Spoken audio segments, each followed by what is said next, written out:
Okay, so let's talk about fear and what we think the body's reaction is, and we're thinking that that is fear.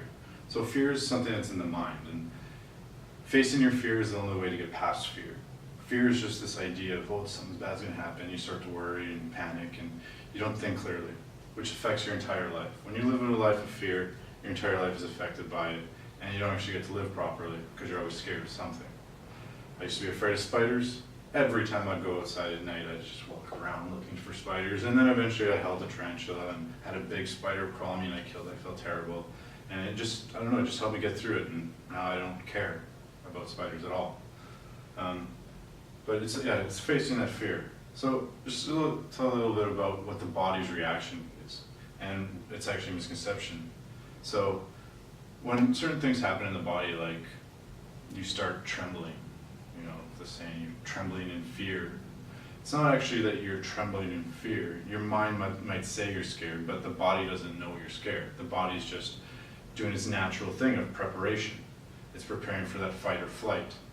So the fight or flight, your adrenaline starts pumping through your body, which makes you shake if you're standing stationary. Now, if you're moving, you'll move faster and more powerfully. And for a limited time, adrenaline only lasts about 20 seconds. So you need to take that time and do what you need to do with it. Either run away or fight. So think clearly and make an intelligent decision.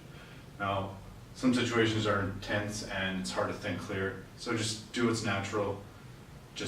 But just do it. You have to act. Then there's, you go like pale. You know, someone says, looks like you've seen a ghost. So this is also a natural reaction of the body to, you know, protect itself, and also to add to the fight or flight, which is the muscles. So blood leaves the surface of the skin.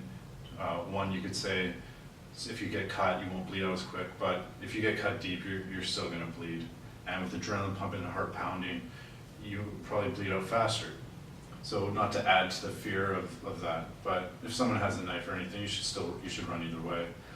So, and the idea of getting cut, yeah, it sucks. You will expect to get cut, but you never go into a fight thinking, oh, I'm going to get cut, so who cares anyways. You still have to fight to not get cut and to do your best, right? Cuts can lead to death. They can damage you for the rest of your life.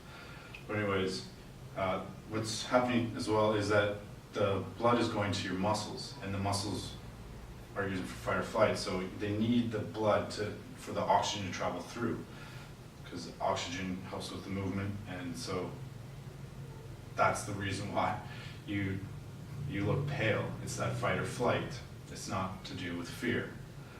Another thing where the blood is actually pulling away and going to the muscles is when you get butterflies in your stomach. You know, that nervous feeling you're going to do a speech or anything that creates some sort of anxiety. It's that fight or flight again. You want to run away. You want to get away from this thing that's making you feel nervous. So the blood's leaving these large organs that aren't being used at the moment. You know, you don't need to digest food while you're fighting for your life or running away from something that's trying to kill you. You need the blood in your muscles so you can act. Now the other thing that happen is that you start to sweat.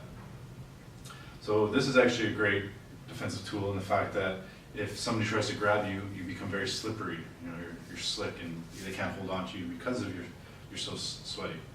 When I would train in Wing Chun in class, I would become very sweaty, and someone would try to do like a lap sao on me, and their hands would slip right off because they couldn't grab on because I was so sweaty. So there's just another thing. So all these things are just natural, body's natural reaction to some outside source creating some sort of a threat.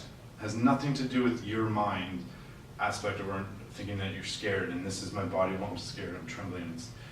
It's not that. So get that out of your mind and just realize that all these things are just body's preparation for the action you need to take of fight or flight. Right? So when someone is intimidating you and you start to tremble, like, oh, you're scared, you're trembling, it's not that. They can think what they want, but if you don't want to fight, run away. If you do want to fight, use that adrenaline and do it now. Most fights in 4 to 8 seconds, like real fights, not one where you like MMA where they're trained and they got all these rules. There's no rules in a street fight. So you gotta do it now and you gotta do it hard.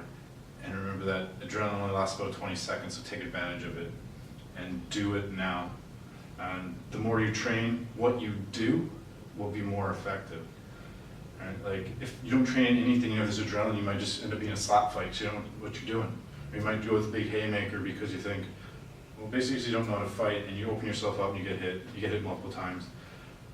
So the training as well as the adrenaline makes you so much more effective. So just take advantage of it, erase the idea that it's fear, just think clear and do what you need to do.